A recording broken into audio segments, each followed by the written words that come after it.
So, ngayon naman guys, gagawin na natin yung ating dressing, yung avocado lime juice. So, meron lang ako dito sa avocado. Hindi gaano maganda yung avocado. Okay. Gagamitan natin ang food processor.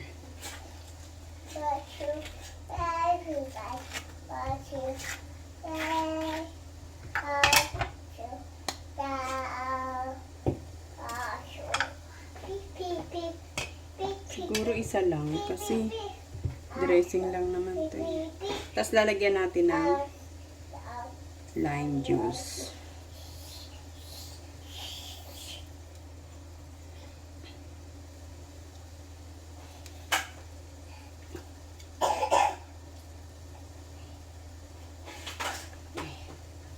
And then of course yung ating coriander.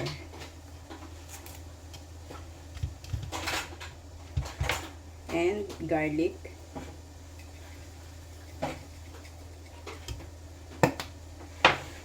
Okay.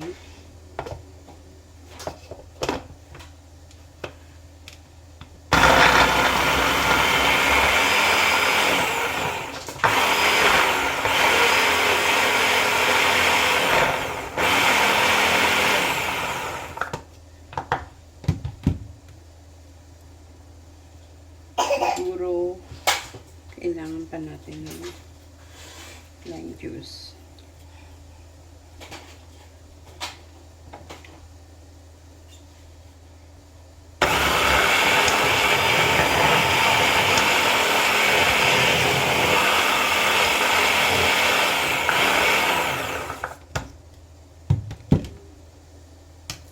Hindi ganong mag-blend.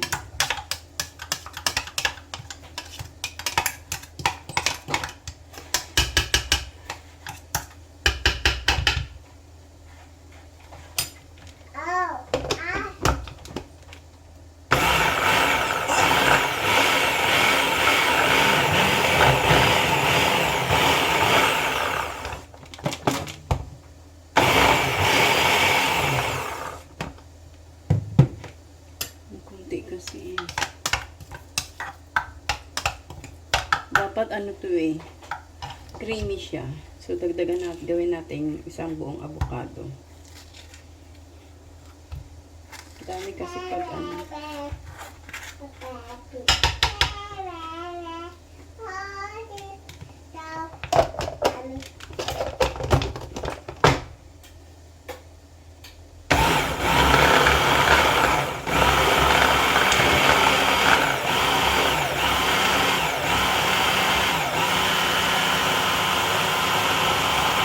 Ayan.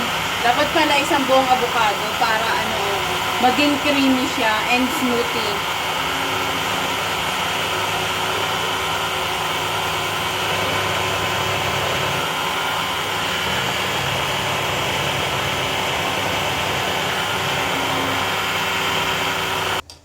So, lalagyan natin ulit siya ng salt and pepper.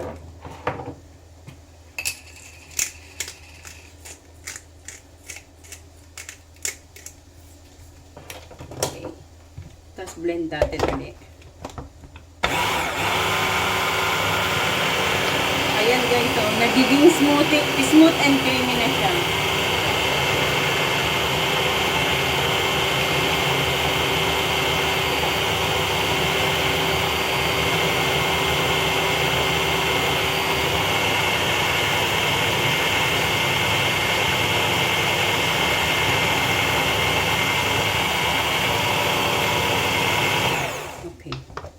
Okay na yan. Yan. Ito yung hinahanap natin na consistency. Oh. Yan. Ito. Ganito. Para siyang guacamole. Sarap. Okay. So, ito na ang aking avocado lime juice.